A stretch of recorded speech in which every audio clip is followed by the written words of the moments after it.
اعوذ باللہ من الشیطان الرجیم بسم اللہ الرحمن الرحیم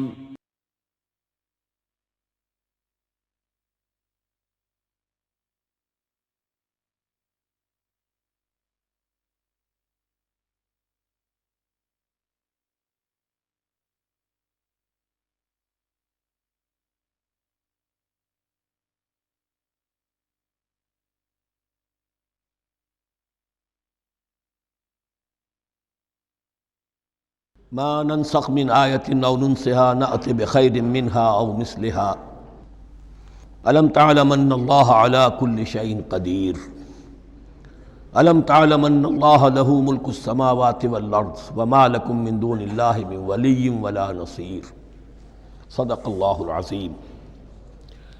ان آیات مبارکہ کا ترجمہ اگرچہ ہم کر چکے ہیں، لیکن اس کا جو اصل مفہوم ہے اور اس کا پس منظر ہے اس کو سمجھنا ضروری ہے۔ آپ کو معلوم ہے کہ اللہ کا دین آدم سے لے کر این دم تک ایک ہی ہے۔ نوح کا دین، موسیٰ کا دین، عیسیٰ کا دین، محمد کا دین صلی اللہ علیہ وسلم علیہ والسلام، دین ایک ہی ہے۔ شریعتوں میں فرق رہا ہے، اور یہ فرق جو رہا ہے اس کا اصل سبب یہ ہے کہ نوع انسانی مختلف اعتبارات سے ارتقاء کی مراحل طے کر رہی تھی۔ ذہنی پختگی، شعور کی پختگی، پھر سوشل ایولیوشن، تمدنی ارتقاء، یہ مسلسل جاری تھا۔ لہذا اس ارتقاء کے جس مرحلے میں رسول آئے اسی کی مناسبت سے ان کو تعلیمات دے دی گئیں۔ ان میں وہ حصے بھی تھے کہ جو ایٹرنل ہیں، جو ہمیشہ رہیں گے، اور ایسے بھی تھے کہ جو اس زمانے کی مناسبت سے تھے۔ اب جب اگلا رسول آئے گا تو ظاہر بات ہے کہ ان میں سے کچھ چیزوں میں تغیر و تبدل ہو جائے گا، کچھ چیزیں نئی آ جائیں گی، کچھ پرانی ساقط ہو جائیں گی۔ یہ پرانی چیزوں کا ساقط ہونا یہ کہلاتا ہے ناسخ ہونا، ناسخ و منسوخ کا مسئلہ، کہ وہ حکم منسوخ ہو گیا اور اس کی جگہ پر کوئی اور حکم آ گیا ہے۔ یا تو اللہ تعالیٰ تعین کے ساتھ منسوخ فرماتے ہیں، یا یہ کہ اس شے کو سرے سے لوگوں کے ذہنوں سے زائل کر دیتے ہیں۔ اعتراض یہ کر رہے تھے یہودی کہ اگر تو یہ دین وہی ہے جو موسیٰ کا تھا تو ظاہر بات ہے کہ پھر شریعت پوری وہی ہونی چاہیے۔ اس کے اعتراض کا جواب ہے جو یہاں دیا جا رہا ہے، اور یہی مسئلہ پھر قرآن میں بھی ہے۔ قرآن کی بھی تدریج کے ساتھ شریعت کی تکمیل ہوئی ہے۔ جیسا کہ میں نے پہلے عرض کیا تھا، شریعت کا بلو پرنٹ آپ کو سورہ بقرہ میں مل جائے گا آگے چل کر، لیکن شریعت کی تکمیل ہوئی ہے سورہ مائدہ میں۔ یہ جو تقریباً 5-6 سال کا وقفہ ہے، اس میں کچھ احکام شروع میں دیے گئے، پھر ان میں رد و بدل کر کے، اور پھر آخر میں الیوم اکملت لکم دینکم واتممت علیکم نعمتی ورضیت لکم الاسلام دینا۔ تو یہ ناسخ و منسوخ کا مسئلہ صرف سابقہ شریعتوں اور شریعت محمدی میں نہیں ہے صلی اللہ علیہ وسلم، بلکہ خود شریعت محمدی میں بھی زمانی اعتبار سے ارتقاء ہوا ہے۔ کہ پہلے شراب کے بارے میں حکم دیا گیا کہ اس کی مضرت زیادہ ہے، گناہ کا پہلو زیادہ ہے، کچھ فائدے بھی ہیں، بس۔ اس کے بعد آیا اگر شراب کے نشے میں ہو تو نماز مت پڑھو، نماز کے قریب مت جاؤ۔ پورے مائدہ میں آخری حکم آ گیا، حل انتم منتہون، اب باز آتے ہو کہ نہیں آتے، حرام کر دیا گیا۔ تو یہ تدریجاً ہوا ہے۔ تو ناسخ و منسوخ قرآن میں بھی ہے، اور ناسخ و منسوخ قرآن اور تورات کے مابین بھی ہے۔ تو ہم نہیں منسوخ کرتے کوئی آیت یا بھلوا دیتے ہیں اس کو، نأت بخیر منہا، ہم اس سے بھی بہتر لے آتے ہیں، او مثلہا، یا اس جیسی ہی۔ الم تعلم ان اللہ علی کل شیء قدیر، اب یہ کہ یہ تو اللہ کی اتھارٹی ہے، مالک الملک وہ ہے، دین اس کا ہے، اس میں وہ جس طریقے سے چاہے کسی چیز کے اندر تبدیلی پیدا کر دے۔ الم تعلم ان اللہ لہ ملک السماوات والارض ما لکم من دون اللہ من ولی ولا نصیر ام تریدون ان تسألوا رسولکم کما سئل موسیٰ من قبل، کیا تم یہ چاہتے ہو کہ سوال کرو یا مطالبہ کرو اپنے رسول سے بھی اسی طرح کے جس طرح کی باتیں کی گئی تھی موسیٰ سے پہلے؟ مثلا ہم دیکھ چکے ہیں کہ ان سے کہا گیا کہ ہم نہیں مانیں گے جب تک کہ اللہ کو دیکھ نہ لے عیاناً، یا اسی طرح کے اور مطالبے جو حضرت موسیٰ علیہ السلام سے کیے جاتے تھے۔ یہاں مسلمانوں کو سکھایا جا رہا ہے کہ اس روش سے باز آؤ ایسی بات تمہارے اندر پیدا نہیں ہونی چاہیے۔ وَمَن يَتَبَدَّلِ الْكُفْرَ بِالْإِيمَانِ فَقَدْ ضَلَّ سَوَاءَ السَّبِيلِ۔ ظاہر بات ہے ایسی حرکتیں بھی اب مسلمانوں میں سے بھی جو منافقین ان میں شامل تھے وہی کر رہے ہوں گے، اس لیے فرمایا کہ جو کوئی ایمان کو ہاتھ سے دے کر کفر کو لے لے گا، یعنی منافق چونکہ دو طرفہ ہوتا ہے، اب اس کا بھی امکان ہوتا ہے کہ یکسو ہو جائے کفر کی طرف، اور اس کا بھی امکان ہوتا ہے کہ بالآخر یکسو ہو جائے ایمان کی طرف۔ مذبذبین بین ذالک کی کیفیت میں جو مبتلا ہے، اس کے دو یہ امکانات ہیں۔ تو جو کفر کی طرف جا کر مستقل طور پر راغب ہو گیا اس کا ذکر ہے، وَمَن يَتَبَدَّلِ الْكُفْرَ بِالْإِيمَانِ فَقَدْ ضَلَّ سَوَاءَ السَّبِيلِ، تو وہ تو سیدھی راہ سے بھٹک گیا۔ وَدَّ كَثِيرٌ مِّنْ أَهْلِ الْكِتَابِ لَوْ يَرُدُّونَكُم مِّن بَعْدِ إِيمَانِكُمْ كُفَّارًا، اہل کتاب میں سے بہت سے لوگ ہیں جو چاہتے ہیں کہ کسی طرح لوٹا کر لے جائیں تمہیں تمہارے ایمان کے بعد پھر کفار بنا دیں۔ یہ ایسے ہی ہے کہ جیسے کسی بلی کی دم کٹ جائے تو وہ یہ چاہے گی کہ ساری بلیوں کی دمیں کٹ جائیں کہ وہ کوئی علیحدہ سے نمایاں نہ رہے۔ تو وہ چاہتے تھے کہ یہ چیزیں جو ہیں ان کو واپس لے آیا جائے، اہل ایمان کو بھی کفر میں لے آیا جائے، حسدا من عند انفسہم، اور یہ ان کا طرز عمل ان کے حسد کی وجہ سے کہ کیوں یہ نعمت جو ہے ان کو دے دی گئی۔ من بعد ما تبین لہم الحق، اس کے بعد کہ ان پر حق بالکل واضح ہو چکا ہے، وہ جان چکے ہیں، پہچان چکے ہیں، کسی مغالطے میں نہیں ہے، غلط فہمی میں نہیں ہے۔ فاعفوا واصفحوا، یہ بہت اہم ہے مقام۔ تو اے مسلمانوں تم معاف کرتے رہو اور صرف نظر سے کام لو۔ اس کا اصل مطلب کیا ہے؟ ابھی تو چونکہ مدنی دور کا آغاز ہو رہا ہے، ابھی کشمکش کے اور کشاکش کے اور مقابلے کے اور تصادم کے بڑے سخت مراحل آ رہے ہیں۔ چونکہ تمہارا سب سے پہلا جو محاذ ہے وہ تو کفار مکہ کے خلاف ہے، سب سے بڑھ کر وہی آئیں گے، تم پر حملے کریں گے، جنگیں ہوں گی۔ تو فوری طور پر یہ جو آستین کے سانپ ہیں ان کو ابھی چھیڑو مت، جب تک یہ پڑے رہیں ڈورمنٹ، انہیں پڑا رہنے دو۔ ایک وقت آئے گا، یہاں یوں سمجھیے کہ یہ حکم دیا رہا ہے فی الحال انہیں چھیڑو مت، ان کے طرز عمل کے بارے میں زیادہ توجہ نہ دو، فاعفو، معاف کرتے رہو، درگزر کرتے رہو۔ اور وصفحو کہتے ہیں، صفح کہتے ہیں ایک طرف کا، یہ صفح ہے، یہ ورق ہے، صرف نظر کر لینا، دیکھا اندیکھا کر لینا، نظر انداز کر دینا، حتی یاتی اللہ بامرہ، یہاں تک کہ اللہ اپنا فیصلہ لے آئے۔ ایک وقت آئے گا کہ پھر مسلمانوں کو غلبہ آخری حاصل ہو جائے گا، اور جب جو یہ باہر کے دشمن ہیں ان سے تم نبٹ لو گے، پھر یہ کہ ان اندرونی دشمنوں کے خلاف بھی تمہیں اب آزادی دی جائے گی کہ ان کو بھی ان کے کیفر کردار تک پہنچا دو۔ ان اللہ علی کل شیء قدیر، یقیناً اللہ ہر چیز پر قادر ہے۔ واقیموا الصلاۃ وآتوا الزکاۃ، نماز قائم رکھو، زکوٰۃ دیتے رہو۔ وما تقدموا لانفسکم من خیر تجدوہ عند اللہ، اور جو کچھ بھی تم خیر میں سے، بھلائی میں سے اپنے لیے آگے بھیجو گے، کوئی مال خرچ کر رہے ہو تو خرچ کہاں ہو گیا؟ وہ تو اللہ کے ہاں ڈپازٹ ہو گیا، جمع ہو گیا۔ وما تقدموا لانفسکم من خیر تجدوہ عند اللہ، اسے اللہ کے پاس پاؤ گے۔ ان اللہ بما تعملون بصیر، یقیناً جو کچھ تم کر رہے ہو اللہ اسے دیکھ رہا ہے۔ وقالوا لن يدخل الجنۃ الا من كان هودا او نصارى۔ اب دیکھیے جب یہ نئی امت اب تشکیل پا رہی ہے تو یہودی اور نصرانی جو ایک دوسرے کے دشمن تھے مسلمانوں کے مقابلے میں جمع ہو گئے،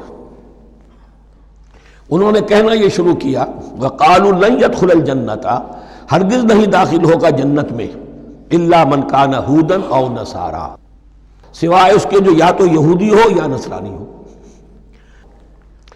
وقالوا لن يدخل الجنۃ الا من کان ہودا او نصارا تلک امانیہم، یہ لفظ دوبارہ آ گیا، یہ ان کی خواہشات ہیں، من گھڑت خیالات ہیں، ان کی وشفل تھنکنگ ہے۔ قل ہاتوا برہانکم ان کنتم صادقین، کہو ان سے لاؤ کوئی دلیل اگر تم سچے ہو، دلیل کتاب سے لاؤ، کہیں تورات میں لکھا ہے یہ، کہیں یہ انجیل میں لکھا ہے، جو تورات اور جو انجیل تمہارے پاس ہے اسی میں سے دکھا دو کہ یہ لکھا ہوا ہو، کہیں لکھا ہوا نہیں۔ اب یہاں پر وہ یونیورسل ٹروتھ آ رہا ہے، بلا من اسلم وجہہ للہ وہو محسن، کیوں نہیں، ہر وہ شخص کے جو اپنا چہرہ اللہ کے سامنے جھکا دے اور وہ محسن ہو، اس کا رویہ صدق پر، سچائی پر، حسن کردار پر مبنی ہو، سر کا جھکانا منافقانہ نہ ہو، جزوی نہ ہو کہ کچھ مانا کچھ نہیں مانا۔ بلا من اسلم وجہہ للہ وہو محسن فلہ اجرہ عند ربہ، تو اس کے لیے اس کا اجر محفوظ ہے اس کے رب کے پاس۔ فلا خوف علیہم ولا هم یحزنون، نہ ان پر کوئی خوف ہوگا اور نہ ہی وہ حزن سے دوچار ہوں گے۔ یہ دوسری آیت ہے کہ جس سے کچھ لوگوں نے استدلال کیا ہے کہ ایمان بالرسالت ضروری نہیں ہے۔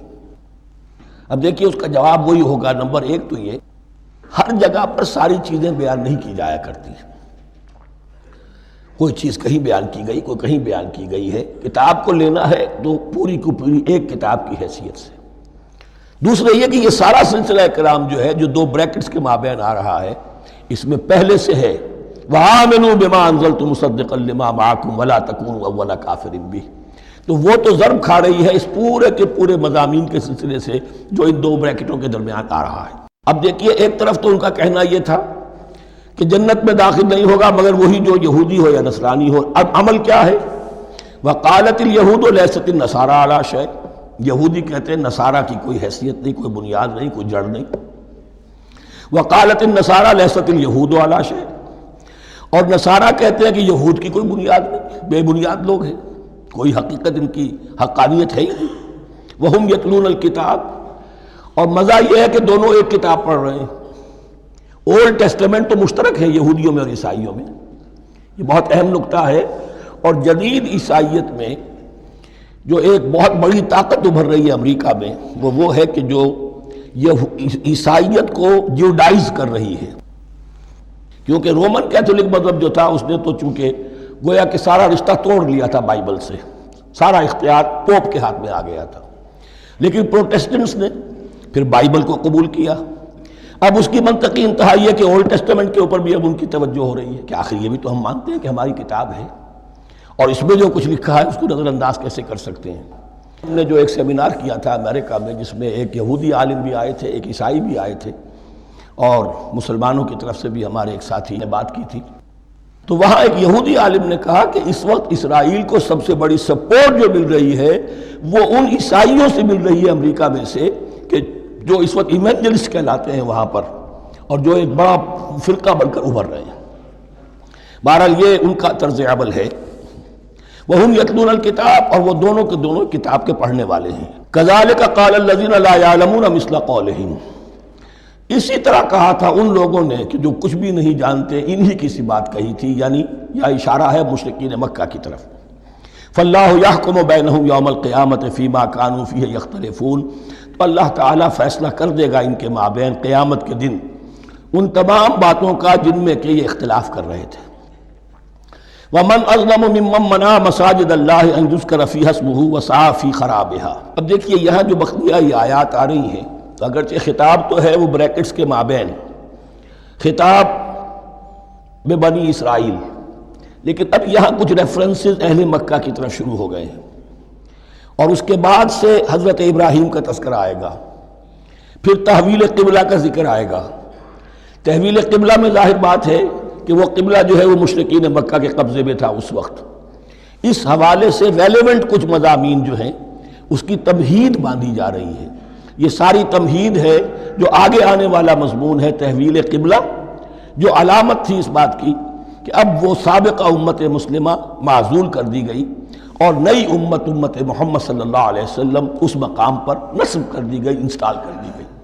اس کے حوالے سے جو مسئلے اٹھیں گے، اسی لیے قال الذین لا یعلمون مثل قولہم، میں نے عرض کیا کہ یہ مشرکین مکہ کی طرف اشارہ ہے۔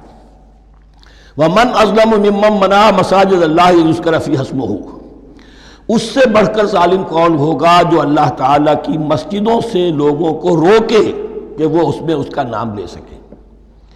چونکہ مشرکین مکہ نے مسلمانوں کو محروم کر دیا تھا حرم سے، اب وہاں جانے کی ان کو اجازت نہیں تھی۔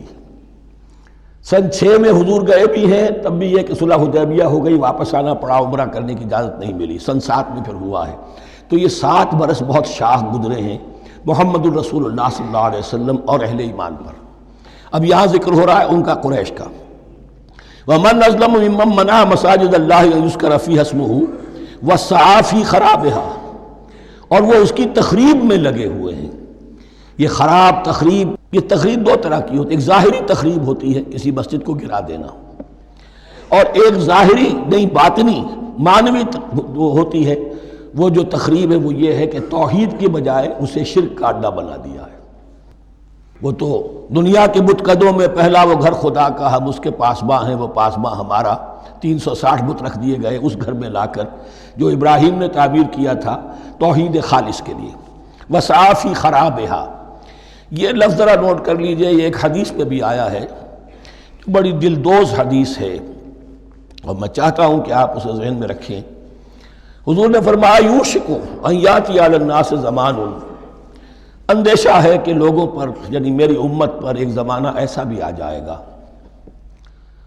اب گنتے جائیے، لا یبقى من الاسلام الا اسمہ، اسلام میں سے اس کے نام کے سوا کچھ نہیں بچے گا، ولا یبقى من القرآن الا رسمہ، قرآن میں سے اس کے رسم الخط، الفاظ اور حروف کے سوا کچھ نہیں بچے گا، اسی کی اللہ تعالیٰ نے ضمانت دی ہے، یہ محفوظ رہے گا رسم عثمانی۔ مساجدہم عامرۃ، ان کی مسجدیں آباد تو بہت ہوں گی، وہی خراب من الہدی، ہدایت سے خالی ہو جائیں گے، یہ خراب کے لفظ سے، ہی خراب من الہدی، وعلماؤہم شر الناس تحت ادیم السماء، اور ان کے علماء آسمان کی چھت کے نیچے کی بدترین انسان ہیں، من عندہم تخرج الفتنۃ وفیہم تعود، فتنہ انہی کے اندر سے برآمد ہوگا اور انہی میں گھس جائے گا، یعنی ان کا کام فتنہ انگیزی، مخالفت، جنگ و جدال، بھڑکانا، اپنے اپنے فرقے کے لوگوں کے جذبات کو بھڑکاتے رہنا اور مسلمانوں کے اندر اختلافات کو ہوا دینا، یہی ان کا کام رہ جائے گا۔ آج جن کو ہم علماء کہتے ہیں ان کی عظیم اکثریت اس کیفیت سے دوچار ہو چکی ہے۔ جب مذہب اور دین پیشہ بن جائے تو کوئی خیر اس میں باقی نہیں رہتا۔ یہ دین اور مذہب پیشہ نہیں تھا، اسلام میں کوئی پیشوائیت نہیں، اسلام میں کوئی پاپائیت نہیں، اسلام میں کوئی برہمنزم نہیں، اسلام تو ایک کھلا، ہر شخص کتاب اللہ پڑھے، ہر شخص عربی سیکھے، ہر شخص کو امامت کے قابل ہونا چاہیے، ہر شخص اپنی بچی کا نکاح خود پڑھائے، ہر شخص اپنے والد کا جنازہ خود پڑھے۔ یہ جو ہم نے پیشہ بنا دیا ہے اور پھر انہیں پیسے دیتے، ظاہر بات ہے کہ پھر اس پیشے کے اندر تو پیشے میں عیب نہیں، رکھیے نہ فرہاد کو نام، پھر تو پیشہ میں تو جو کچھ پیشہ ورانہ چشمکیں ہوتی ہیں اور جو خباثتیں ہوتی ہیں وہ آتی ہیں۔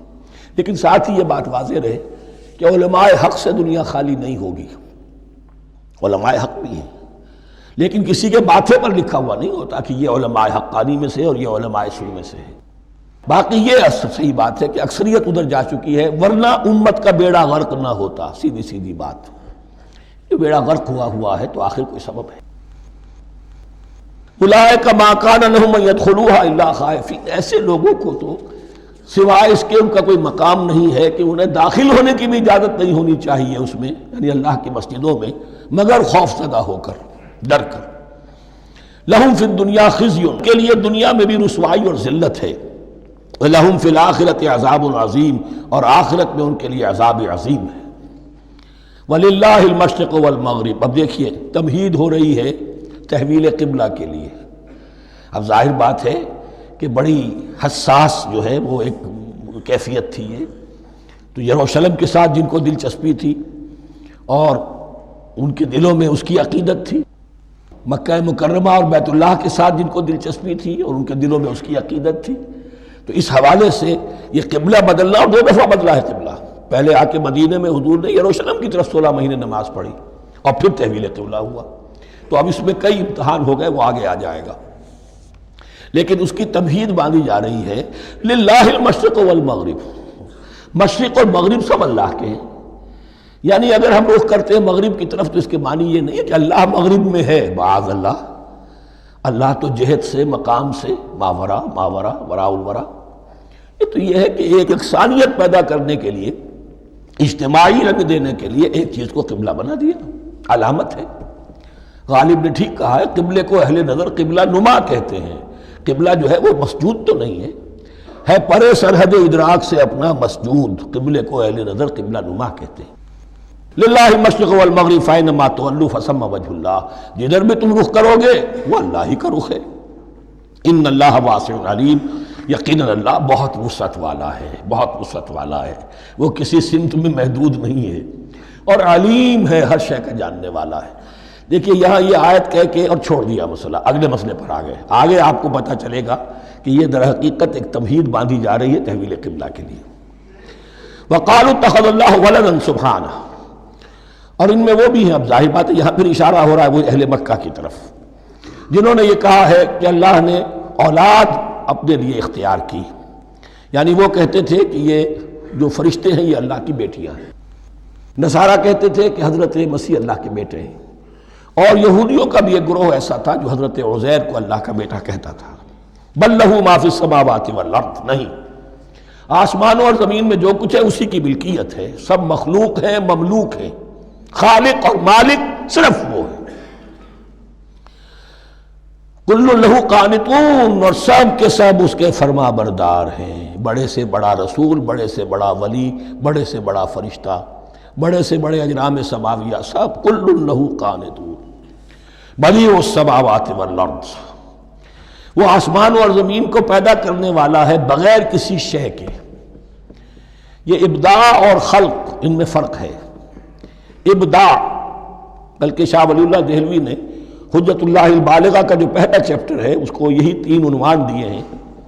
اللہ تعالیٰ کے افعال بنیادی طور پر 3 ہیں، ابداع، خلق، تدبیر۔ ابداع ہے جسے انگریزی میں کہتے ہیں کریشن ایکس نیہیلو، عدم محض سے کچھ بنا دیا، کچھ نہیں تھا اور بنا دیا، کن فیکون، یہ ابداع ہے۔ خلق ہے اب ایک چیز سے دوسری چیز بنانا، گارے سے انسان بنایا، یہ تخلیق ہے، آگ سے جن بنایا، یہ تخلیق ہے، نور سے فرشتے بنایا، یہ تخلیق ہے۔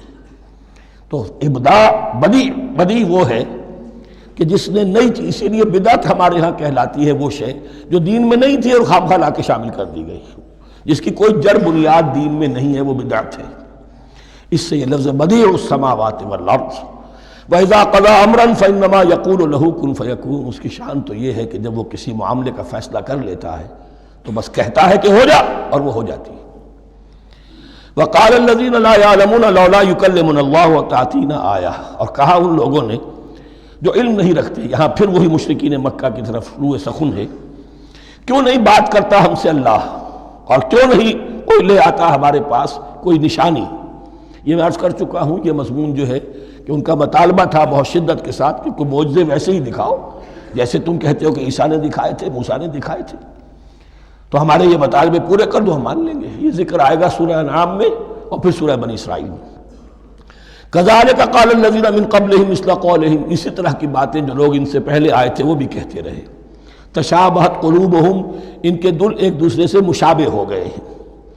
قد بینا الآیات لقوم یوقنون، اور ہم نے تو اپنی آیات کو واضح کر دیا ہے ان لوگوں کے لیے جو یقین کرنا چاہیں۔ انا ارسلناک بالحق بشیرا ونذیرا، اے نبی ہم نے آپ کو بھیجا ہے حق کے ساتھ بشیر اور نذیر بنا کر۔ بنیادی حیثیت آپ کی یہ ہے کہ آپ اہل حق کو بشارت دیں، فراح و ریحان و جنت نعیم، فسلام لک من اصحاب الیمین، یہ بشارت دیجیے۔ اور جو غلط راستے پر جائیں، کفر کریں، منافقت میں مبتلا ہوں، ملحد ہوں اور بدعملی کریں، ان کو آپ خبردار کر دیجئے کہ جہنم ان کے لیے تیار کر دی گئی ہے۔ آپ کا کام دعوت ہے، ابلاغ ہے، تبلیغ ہے، نصیحت ہے۔ وَلَا تُسْأَلُ عَنْ أَصْحَابِ الْجَحِيمِ، آپ سے سوال نہیں کیا جائے گا جہنمیوں کے بارے میں کہ محمد یہ کیوں جہنم میں پہنچ گئے، ہم نے تمہیں بھیجا تھا، تمہارے ہوتے ہوئے یہ جہنمی کیوں ہو گئے؟ نہیں، یہ آپ کی ذمہ داری نہیں ہے۔ کون جنت میں جانا چاہتا ہے، کون جہنم میں جانا چاہتا ہے، یہ آدمی کا اپنا فیصلہ ہے۔ آپ کا کام ہے کہ حق کو واضح کر دیں، ہاں وضاحت میں کمی نہ رہ جائے، حق واضح ہو جائے، کوئی اشتباہ نہ ہو، بالکل مبرہن ہو جائے، واضح ہو جائے، بس یہ ذمہ داری آپ کی ہے، اس سے زیادہ نہیں۔ یہ مسئولیت جو ہوتی ہے، انسان اگر اپنی اصل مسئولیت سے زیادہ ذمہ داری اپنے سر پر ڈال لے تو اس سے بھی بہت بڑی بڑی گمراہیاں پیدا ہوتی ہیں۔ اور اس کا جو تذکرہ ہو رہا ہے بڑی گمراہی تو معاذ اللہ وہ تو ہمارے حوالے سے ہوتی ہے۔ ہمارے ہاں کی بہت سی جماعتیں جو ہیں اسی طرح کی غلطیوں کی وجہ سے وہ غلط راستوں پر پڑ گئی، پوری تحریکیں برباد ہو گئی۔ لیکن یہاں بھی حضور کا معاملہ کیا ہو رہا تھا کہ حضور چاہتے تھے کہ کسی طرح یہ علماء یہود ایمان لے آئے۔ بہرحال حضور کے دل میں رغبت، آخر مکے میں آپ تھے تو دعائیں مانگتے تھے، اے اللہ عمرو بن ہشام اور عمر بن خطاب میں سے کسی ایک کو تو میری جھولی میں ڈال دیں۔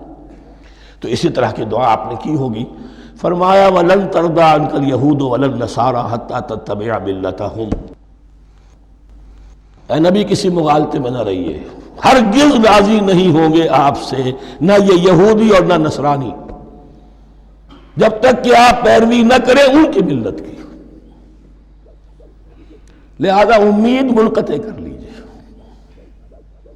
اس لیے کہ زیادہ امید ہو تو مایوسی ہو جاتی ہے۔ اقبال نے بہت خوب کہا ہے بندہ مومن کے بارے میں، جس کی امیدیں قلیل، جس کے مقاصد جلیل۔ مقصد اونچا لیکن امید قلیل رکھیے، اللہ چاہے گا تو ہو جائے گا، نہیں چاہے گا تو میرا کام تو اپنی حد تک اپنا فرض ادا کر دینا ہے۔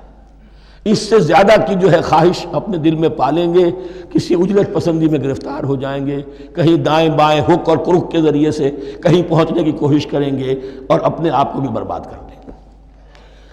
لن ترضى عنك اليهود ولا النصارى حتى تتبع ملتهم قل ان هدى الله هو الهدى، کہہ دیجئے دیکھو ہدایت تو ہے اللہ کی ہدایت۔ وَلَئِنِ اتَّبَعْتَ أَهْوَاءَهُمْ، اور اے نبی آپ بھی کان کھول کر سن لیں، اگر آپ نے ان کی خواہشات کی پیروی کی، یہاں ہم جوڑ دیں گے الفاظ بالفرض بفرض محال، اگر آپ نے ان کی خواہشات کی پیروی کی کہ کچھ چلو لے دو کر معاملہ کر لو، کچھ ان کی بات مانو، کچھ اپنی بات منوا لو۔ یہ مکے میں بھی قریش کی طرف سے بھی آیا تھا کہ کچھ اپنی بات منوا لیجئے، کچھ ہماری مانی، کمپرومائز کیجئے۔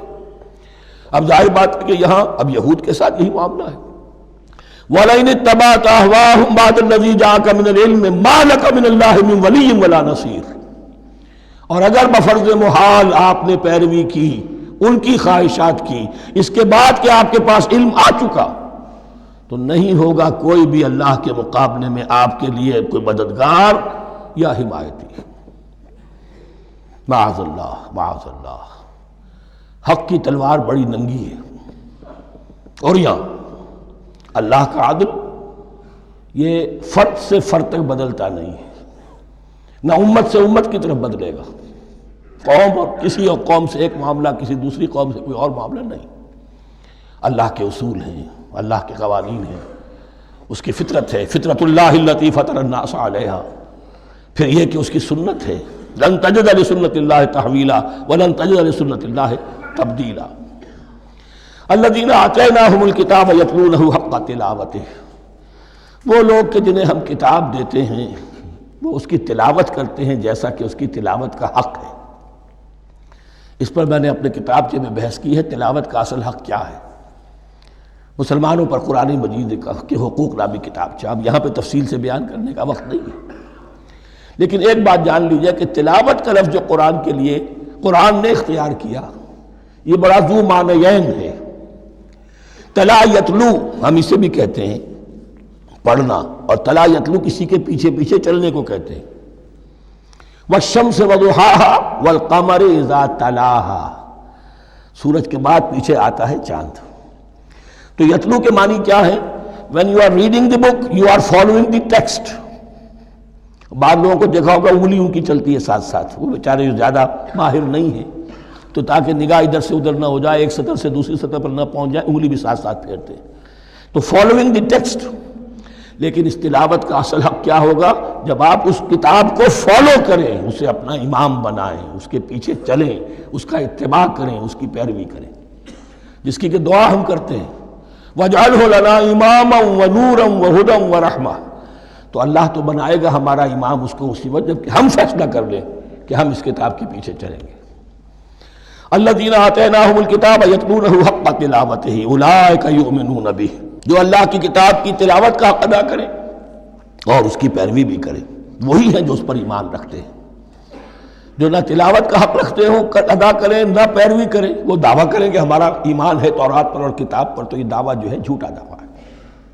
میں وہ حدیث آپ کو سنا چکا ہوں، ما آمن بالقرآن من استحل محارمہ، جس شخص نے قرآن کی کسی حرام کردہ شے کو اپنے لیے حلال کر لیا اس کا قرآن پر کوئی ایمان نہیں۔ وَمَن يَكْفُرْ بِهِ فَأُولَٰئِكَ هُمُ الْخَاسِرُونَ، اور جو اس کا کفر کرے گا تو وہی لوگ ہیں خسارے میں رہنے والے۔ اب وہ بریکٹ بند ہو رہی ہے، وہ آیت کے جو چھٹے رکوع کے شروع میں آئی تھی دوبارہ آ گئی جوں کی توں۔ یا بنی اسرائیل اذکروا نعمتی التی انعمت علیکم وانی فضلتکم علی العالمین۔ یہ ترتیب ذہن میں رکھیے۔ اور دوسری آیت بھی جو کہ صرف یہ ہے کہ ترتیب تھوڑی سی بدلی ہے۔ بریکٹ یوں بناتے ہیں تو اس کی چونچ ادھر ہوتی ہے تو اس کی چونچ ادھر ہوتی ہے، تو اسی طریقے سے ذہن میں رکھیے کہ دوسری آیت کی ترتیب تھوڑی سی بدل دی درمیانی، اور وہ بھی درمیان میں چونچ والا معاملہ جو ہوتا ہے۔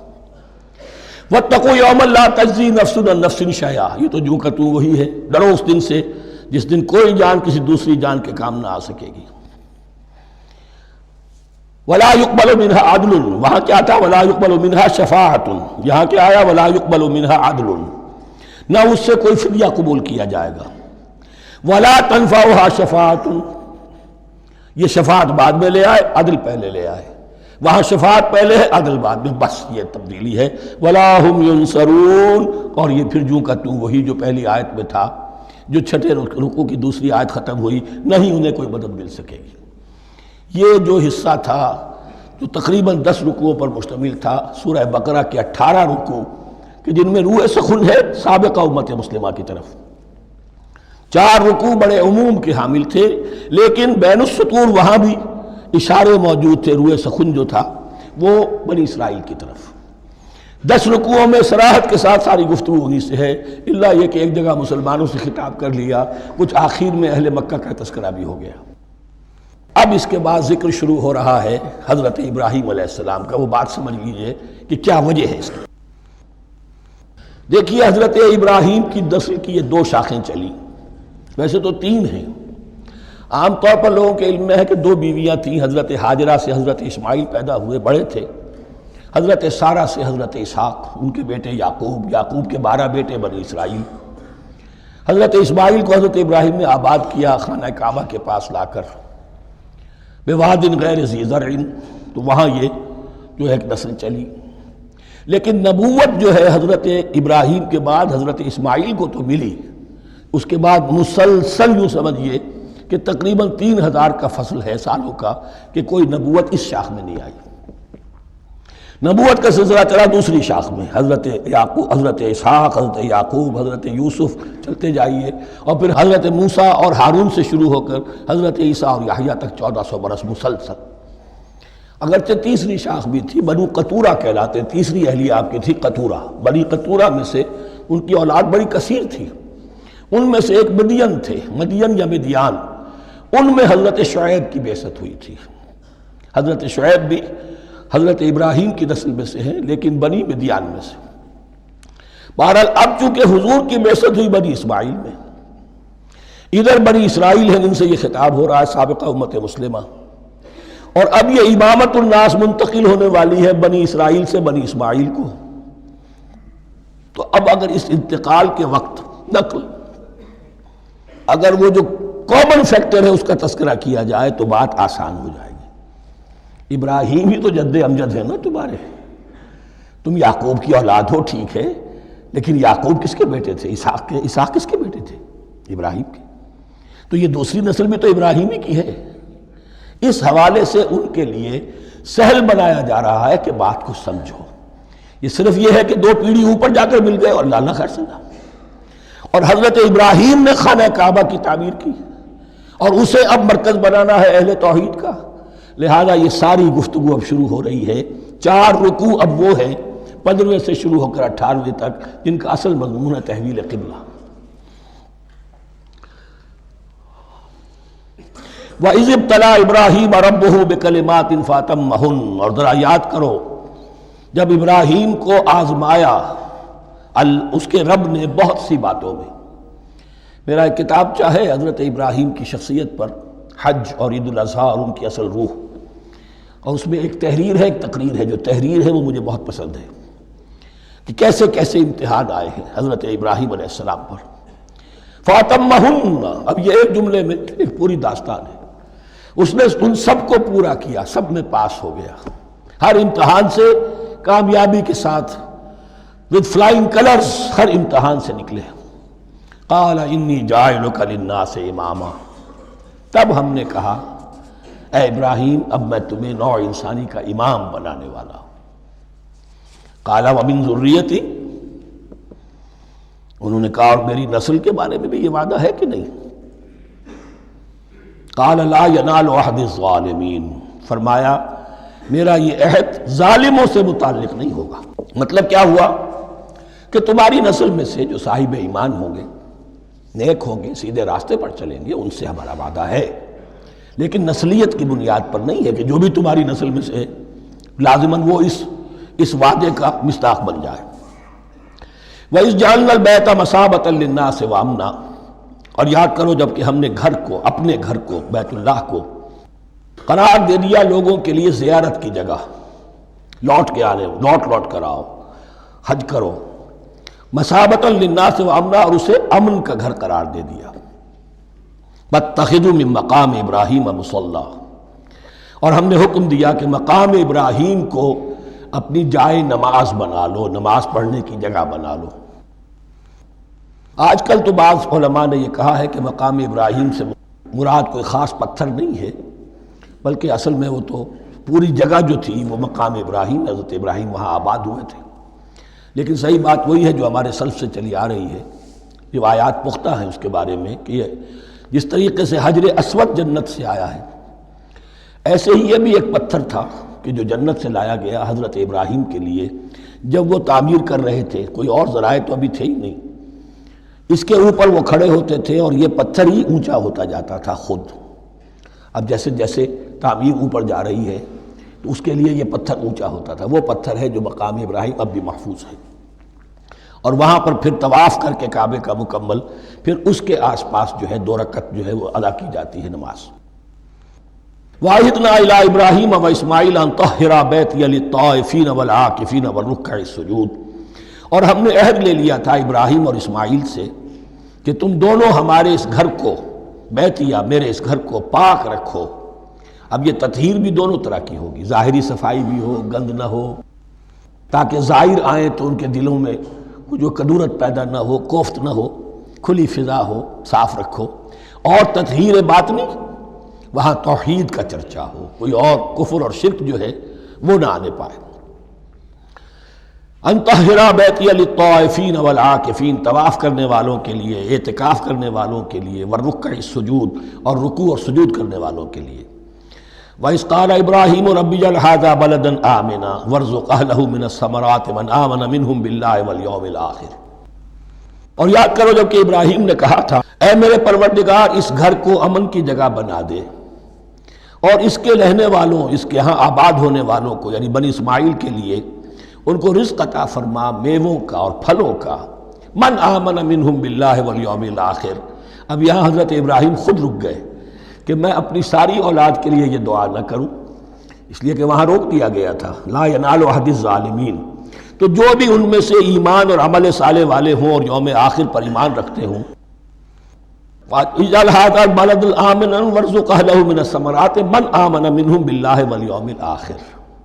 اب یہاں دیکھیے اللہ تعالیٰ نے گویا کہ ہم کہیں گے ازرہ شفقت مسکراتے ہوئے گویا کہ فرمایا کہ ابراہیم قال ومن کفر، تمہاری اولاد میں سے جو کفر کرے گا فأمتعه قلیلا، اس کو بھی میں دنیا کا ساز و سامان تو دوں گا. امامت میں شامل نہیں کر سکتا، لیکن یہ کہ دنیاوی طور پر مال و متاع جو ہے وہ ان کو بھی میں دوں گا. ومن کفر فأمتعه قلیلا ثم اضطره الى عذاب النار، ہاں پھر اسے کشاں کشاں لے آؤں گا جہنم کے عذاب کی طرف. وبئس المصیر، اور وہ بہت ہی بری جگہ ہے لوٹنے کی. وَإِذْ يَرْفَعُ إِبْرَاهِيمُ الْقَوَاعِدَ مِنَ الْبَيْتِ وَإِسْمَاعِيلُ، اور یاد کرو جب کہ ابراہیم اٹھا رہے تھے ہمارے گھر کی بنیادوں کو، اور اسماعیل، باپ بیٹا دونوں لگے ہوئے تھے. یہاں لفظ جو قواعد آیا ہے اس کو نوٹ کیجئے، قواعد قاعدے کی جمع ہے اور یہ بنیادوں کو کہا جاتا ہے. اور اس میں اشارہ ہے حضرت ابراہیم اصل معمار اور بانی نہیں ہے کعبے کے، کعبہ بنایا ہے حضرت آدم نے، ان اول بیت وضع للناس للذی بمکہ، پہلا گھر۔ اب کیسے ممکن تھا حضرت آدم علیہ السلام کے زمانے سے لے کر اور حضرت ابراہیم تک کم و بیش جو ہے 4000 برس ہے، عام اندازہ جو ہے تورات کا اگر آپ لگائیں تو کوئی مسجد نہیں بنی ہوگی کیا؟ یہ پہلا گھر ہے، پہلا وہ گھر خدا کا۔ تو اس کی بنیادیں رہ گئی تھیں، باقی وہ امتداد زمانہ سے، اور چونکہ یہ سیلاب کا راستہ تھا، سیلاب کی وجہ سے وہ سب جو ہے دیواریں بہہ گئی تھیں، صرف بنیادیں تھیں۔ ان بنیادوں کو پھر وَإِذْ بَوَّأْنَا لِإِبْرَاهِيمَ مَكَانَ الْبَيْتِ، یہ سورہ حج میں جا کر مضمون تفصیل سے آئے گا۔ اب میں آئے گا کہتا ہوں، آ چکا ہے حقیقت کے اعتبار سے، اس لیے کہ یہ ساری مکی صورتیں ہیں جو نازل ہو چکی ہیں سورہ بقرہ سے بہت پہلے۔ تو جب وہ ان بنیادوں کو اٹھا رہے تھے تو دعائیں مانگ رہے تھے، ربنا تقبل منا انک انت السمیع العلیم، اے رب ہماری اس کوشش کو، ہماری اس مشقت کو، محنت کو قبول فرما۔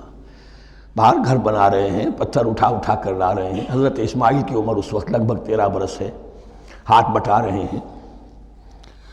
ربنا تقبل منا انک انت السمیع العلیم، اے رب ہماری اس کوشش کو شرف قبول عطا فرما، یقیناً تو سب کچھ سننے والا اور جاننے والا ہے۔ ربنا وجعلنا مسلمین لک، اور اے رب ہمیں اپنا فرما بردار بنائے رکھ۔ نوٹ کیجئے، ابراہیم کہہ رہے ہیں، تو میں اور آپ اگر مطمئن ہو جائیں کہ میری موت لازماً حق پر ہوگی تو بہت بڑا دھوکہ ہے۔ ڈرتے رہنا چاہیے، اللہ کی پناہ طلب کرتے رہنا چاہیے۔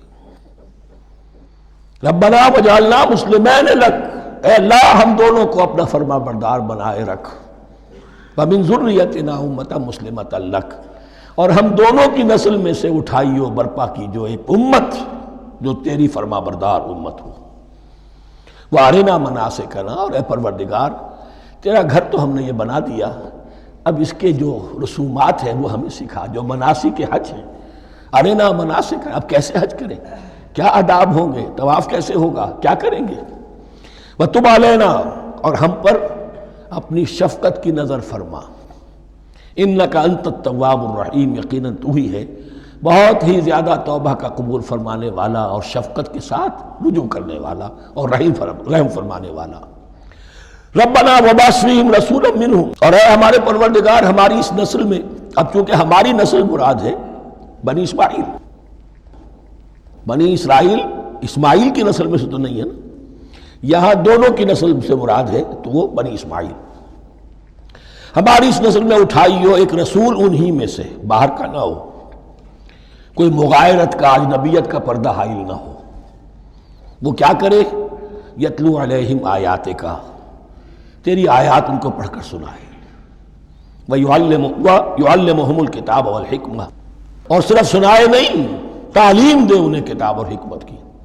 صرف سنا دینا تو بہت آسان کام ہے، سکھانا، تعلیم دینا، دلوں میں بٹھانا، اور حکمت، وَيُزَكِّيهِمْ، اور ان کو پاک کرے، ان کا تزکیہ کرے، ان کے دلوں میں تیری محبت اور آخرت کی طلب کے سوا کوئی طلب باقی نہ رہنے دے۔ انک انت العزیز الحکیم، یقیناً پروردگار تو ہی ہے زبردست اور کمال حکمت والا۔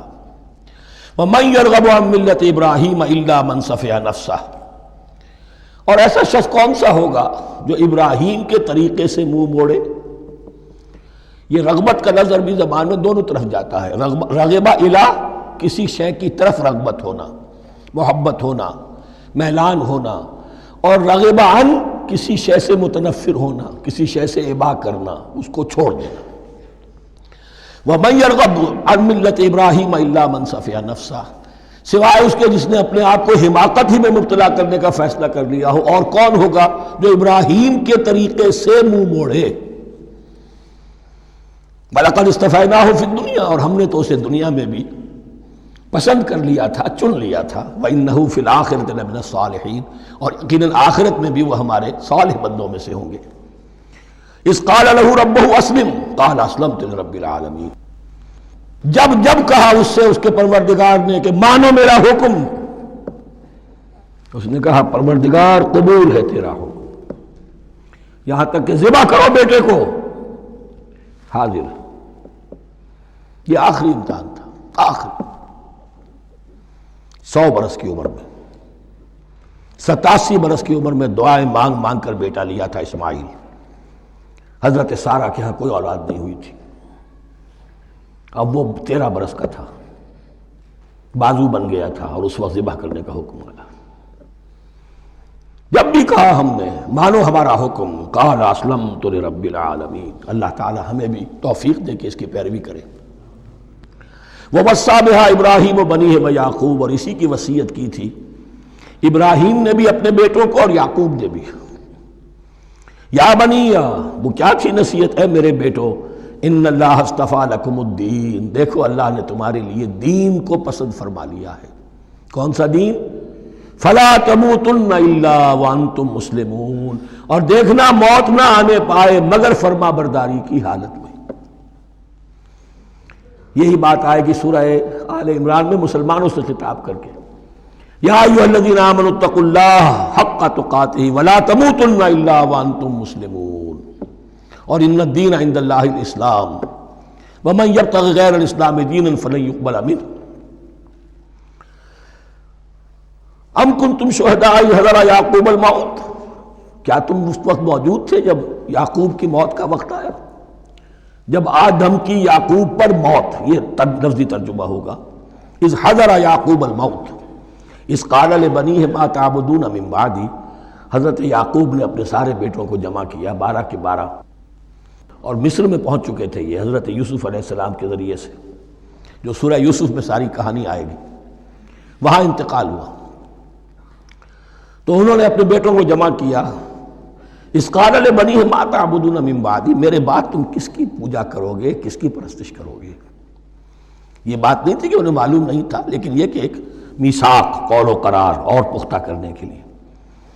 قالوا نعبد الہک و الہ آبائک ابراہیم و اسماعیل و اسحاق، انہوں نے کہا کہ ہم پوجیں گے، بندگی کریں گے، پرستش کریں گے آپ کے معبود کی اور آپ کے آبا ابراہیم، اسماعیل اور اسحاق کے معبود کی، اور یہ کوئی مختلف معبود نہیں ہے، الہ واحدہ، وہ تو ایک ہی الہ ہے۔ وَنَحْنُ لَهُ مُسْلِمُونَ، ہم اس کے لیے، اس کے سامنے سر جھکاتے ہیں، اسی کی فرما برداری کا اقرار کرتے ہیں۔ تِلْكَ أُمَّةٌ قَدْ خَلَتْ، یہ آیت 2 مرتبہ آئے گی اسی رکوع میں۔ یہ ایک گروہ تھا انسانوں کا جو گزر گیا، ابراہیم، اسماعیل، اسحاق، یعقوب، ان کی اولاد، قد خلت، وہ گزر گئے۔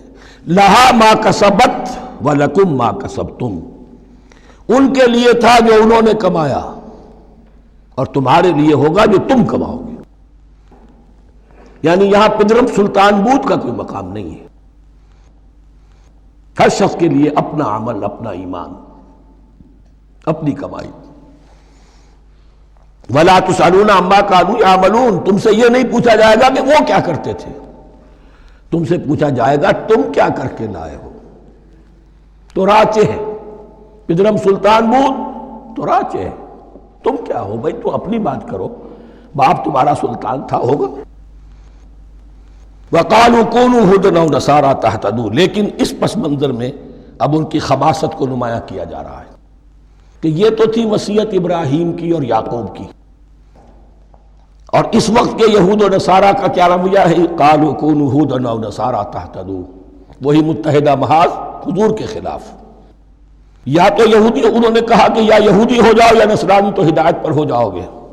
قل بل ملت ابراہیم حنیفا، کہہ دیجئے نہیں، بل نتبع، ہم تو نتبع یہاں پر محذوف مانیے، بل نتبع ملت ابراہیم حنیفا، نہیں، ہم تو پیروی کریں گے ابراہیم کے طریقے کی، بالکل یکسو ہو کر۔ وما کان من المشرکین، اور وہ مشرکوں میں سے نہیں تھے۔ قولوا آمنا باللہ، اب یہاں مسلمانوں کو حکم دیا جا رہا ہے، دیکھو تم ان کے جو کچھ وہ کہتے ہیں اس کے جواب میں تم یہ کہو، قولوا کہو آمنا باللہ، ہم ایمان رکھتے ہیں اللہ پر، وما انزل الینا، اور جو کچھ نازل کیا گیا ہماری جانب، وما انزل الی ابراہیم و اسماعیل و اسحاق و یعقوب، اور جو کچھ نازل کیا گیا ابراہیم اور اسماعیل اور اسحاق اور یعقوب کی طرف، والاسباط، اور ان کی اولاد کی طرف، وما اوتی موسیٰ و عیسیٰ، اور جو کچھ دیا گیا موسیٰ کو اور عیسیٰ کو، وما اوتی النبیون من ربہم، اور جو کچھ دیا گیا تمام نبیوں کو ان کے رب کی طرف سے، لا نفرق بین احد منہم، ہم ان میں سے کسی کے مابین تفریق نہیں کرتے، ہم سب کو مانتے ہیں۔ دیکھیے ایک ہے تفضیل، کسی کو ایک کو زیادہ افضل سمجھنا دوسرے سے، یہ اور بات ہے، وہ تو سورہ آل عمران میں آئے گا تلک الرسل فضلنا بعضهم علی بعض۔ تفریق یہ کہ ایک کو مانے ایک کو نہ مانے، ان رسولوں میں سے ایک کا انکار سب کا انکار ہے۔ لا نفرق بین احد منہم ونحن له مسلمون، اور ہم نے تو اسی کی فرما برداری کا قلادہ اپنی گردن میں ڈال دیا ہے۔ فَإِنْ آمَنُوا بِمِثْلِ مَا آمَنْتُمْ، پھر اے مسلمانوں اگر یہ بھی ایمان لائیں یہود اور نصارہ بالکل اسی طرح جیسے تم ایمان لائے ہو، نو کمپرومائز، ٹھیک ٹھیک وہی دین اختیار کریں، وہی راستہ جو کہ محمد کے ذریعے سے تمہیں دیا گیا صلی اللہ علیہ وسلم۔ فَإِنْ آمَنُوا بِمِثْلِ مَا آمَنْتُمْ بِهِ فَقَدْ اهْتَدَوْا، تب وہ ہدایت پر ہوں گے۔ وَإِنْ تَوَلَّوْا، اور اگر وہ پیٹھ موڑ لیں، فَإِنَّمَا هُمْ فِي شِقَاقٍ، تو اس کے معنی یہ ہیں کہ وہ زدم زدہ میں اور دشمنی کے اندر وہ مبتلا ہو چکے ہیں۔ فَسَيَكْفِيكَهُمُ اللَّهُ، تو اے نبی آپ کے لیے ان کے مقابلے میں اللہ کافی رہے گا، آپ فکر نہ کریں، آپ کسی کمپرومائز کی دعوت کی طرف توجہ ہی نہ دیں، کچھ دو کا معاملہ سوچیں بھی نہ، ان کی مخالفتوں سے آپ مرعوب نہ ہوں، ان کی دھمکیوں کا کوئی اثر نہ لیں۔ فَسَيَكْفِيكَهُمُ اللَّهُ، اللہ کافی رہے گا آپ کے لیے ان سب کے مقابلے میں۔ وَهُوَ السَّمِيعُ الْعَلِيمُ، اور یقیناً وہ سب کچھ سننے والا اور جاننے والا ہے۔ ایسا نہیں ہے کہ اسے معلوم نہ ہو کہ آپ اس وقت کن حالات میں ہیں، کیسی مشکلات میں ہیں، کس طرح کی نازک صورتحال دن بدن جو ہے شکل بدل رہی ہے، لیکن آپ قائم رہیں۔ یہ ہے جگہ جہاں پر خون پڑا ہوا ہے، اس نسخے میں جو حضرت عثمان تلاوت فرما رہے تھے، اور اس وقت باغیوں نے انہیں شہید کیا ہے۔ ان کی زوجہ محترمہ نائلہ، انہوں نے بچانا چاہا ہے تو ان کی انگلیاں کٹ گئیں، اور خون جو ہے وہ فَسَيَكْفِيكَهُمُ اللَّهُ، ان الفاظ پر وہ خون پڑا ہے، وہ دھبا اب بھی موجود ہے۔ وَهُوَ السَّمِيعُ الْعَلِيمُ، اور وہ سب کچھ سننے والا اور جاننے والا ہے۔ صبغۃ اللہ، کیا معنی یہاں پر بھی ایک آپ کو محذوف ماننا ہوگا، اخترنا صبغۃ اللہ، ہم نے تو اختیار کر لیا ہے اللہ کے رنگ کو۔ وَمَنْ أَحْسَنُ مِنَ اللَّهِ صِبْغَةً وَنَحْنُ لَهُ عَابِدُونَ، اور اللہ سے بہتر رنگ کس کا ہوگا، اور ہم تو بس اسی کی بندگی، اسی کی پرستش کرنے والے ہیں۔ قُلْ أَتُحَاجُّونَنَا فِي اللَّهِ وَهُوَ رَبُّنَا وَرَبُّكُمْ، اے نبی ان سے کہیے کہ کیا تم ہم سے محاجہ کر رہے ہو، حجت بازی کر رہے ہو، جھگڑ رہے ہو، دلیل بازی کر رہے ہو اللہ کے بارے میں؟ وَهُوَ رَبُّنَا وَرَبُّكُمْ، وہ تو ہمارا رب بھی ہے تمہارا رب بھی ہے، رب تو ایک ہے، رب بھی ایک، اس کا دین بھی ایک، ہاں شریعتوں میں فرق ہوا ہے۔ قُلْ أَتُحَاجُّونَنَا فِي اللَّهِ وَهُوَ رَبُّنَا وَرَبُّكُمْ وَلَنَا أَعْمَالُنَا وَلَكُمْ أَعْمَالُكُمْ، رب تو ہمارا بھی وہ تمہارا بھی وہ، البتہ ہمارے لیے ہوں گے ہمارے عمل، تمہارے لیے ہوں گے تمہارے عمل۔ وَنَحْنُ لَهُ مُخْلِصُونَ، اور ہم تو اس کے لیے اپنے آپ کو خالص کر لینے والے ہیں۔ یہ ذرا 3 الفاظ یہاں پہ نوٹ کر لیجئے، یہ میرے اور آپ کے لیے لمحہ فکریہ ہیں۔ نحن لہو مسلمون، 136ویں آیت اس پر ختم ہوئی، ہم اس کے سامنے سر تسلیم خم کرتے ہیں، ان میں سے تو ہم بھی شامل ہیں۔ نحن لہو عابدون، آیت نمبر 138، ہم اس کی بندگی کرنے والے ہیں، اسی کی بندگی کرنے والے ہیں۔ تو صرف اسلام نہیں، عبادت اور ٹوٹل عبادت، ٹوٹل بندگی، پوری زندگی میں اس کے ہر حکم کی پیروی اور اطاعت۔ اس سے آگے بات آئی وَنَحْنُ لَهُ مُخْلِصُونَ، یہ عبادت اخلاص کے ساتھ نہیں ہے تو منافقت ہے۔ اس عبادت سے کوئی دنیا کی منفعت پیش نظر نہ ہو، سوداگری نہیں، یہ عبادت خدا کی ہے۔ دنیا بنانا، دنیا کمانا، دین کو ذریعہ بنانا، اس سے بڑا، اس سے بڑی اور اس سے گری ہوئی کوئی حرکت نہیں۔ اخلاص. حضور نے فرمایا من صلی یرائی فقط اشرکا ومن صام یرائی فقط اشرکا ومن تصدق یرائی فقط اشرکا. جس نے نماز پڑھی دکھاوے کے لیے اس نے شرک کیا، جس نے روزہ رکھا دکھاوے کے لیے اس نے شرک کیا، اور جس نے صدقہ خیرات دیا دکھاوے کے لیے اس نے شرک کیا. وَنَحْنُ لَهُ مُخْلِصُونَ نَحْنُ لَهُ مُسْلِمُونَ نَحْنُ لَهُ عَابِدُونَ نَحْنُ لَهُ مُخْلِصُونَ. اللهم ربنا اجعلنا منهم اللهم ربنا اجعلنا منهم. ام تقولون ان ابراہیم واسماعیل واسحاق ویعقوب والاسباط كانوا هودا او نصارا. کیا تمہارا کہنا یہ ہے کہ ابراہیم اور اسماعیل اور اسحاق اور یعقوب اور ان کی اولاد یہودی تھے یا نصرانی تھے؟ تم جو کہتے ہو کہ یا یہودی ہو جاؤ یا نصرانی تب ہدایت پاؤ گے، تو ابراہیم یہودی تھے یا نصرانی؟ اور اسحاق اور یعقوب اور یوسف اور موسیٰ اور عیسیٰ یہ کون تھے؟ یہی بات آج مسلمانوں کو سوچنی چاہیے. محمد الرسول اللہ اور ان کے اصحاب دیوبندی تھے یا بریلوی تھے یا اہل حدیث تھے یا شیعہ تھے یا سنی تھے؟ ان تقسیموں سے اوپر ہونے کی ضرورت ہے. اللہ کے ساتھ اخلاص کا تقاضا یہ ہے، ٹھیک ہے ایک فقہی مسلک کے اعتبار سے ایک شخص کسی مسلک کی پیروی کر رہا ہے، لیکن اپنے آپ کو اس سے آئیڈینٹیفائی کرانا اور اس مسلک کو مقدم رکھنا دین پر، اور اس مسلک ہی کے لیے محنت اور مشقت اور بھاگ دوڑ تبلیغ ہو رہی ہے اسی کی، یہ چیز بالکل اس اصل حقیقت کے خلاف ہے کہ جو اللہ کے دین نے ہمیں سکھائی. ام تقولون ان ابراہیم و اسماعیل و اسحاق و یعقوب والاسباط كانوا هودا او نصارا قل انتم اعلم ام اللہ. کہیے ان سے کہ تم زیادہ جانتے ہو یا اللہ زیادہ جانتا ہے. ومن اظلم ممن كتم شهادة عنده من اللہ. کان کھول کر سن لو، اس سے بڑھ کر ظالم کون ہوگا جس نے اللہ کی ایک گواہی جو اس کے پاس تھی اسے چھپا لیا. تمہارے پاس گواہیاں ہیں، علماء یہود جانتے تھے یہ اللہ کے رسول ہیں جن کے ہم منتظر تھے، اس گواہی کو چھپائے بیٹھے. ومن اظلم ممن كتم شهادة عنده من اللہ وما اللہ بغافل عما تعملون. اور اللہ ہرگز غافل نہیں ہے کہ اس سے جو تم کر رہے ہو. تلک امۃ قد خلت. یہ گروہ مقدس جماعت تھی یہ جس کے یہ گلے سرسبد تھے، یہ گزر گئے. لہا ما کسبت ولکم ما کسبتم. جو کمائی انہوں نے کی، جو عمل انہوں نے کمائے وہ ان کے لیے، تمہارے لیے نہیں. تمہارے لیے وہ ہوگا جو تم کماؤ گے. ولا تسألون عما كانوا يعملون. اور تم سے ان کے عمل کے بارے میں نہیں پوچھا جائے گا کہ انہوں نے کیا کیا، تم سے سوال یہ ہوگا کہ تم نے کیا کیا. بارک اللہ لی ولکم فی القرآن العظیم ونفعنی وإیاکم بالآیات والذکر الحکیم.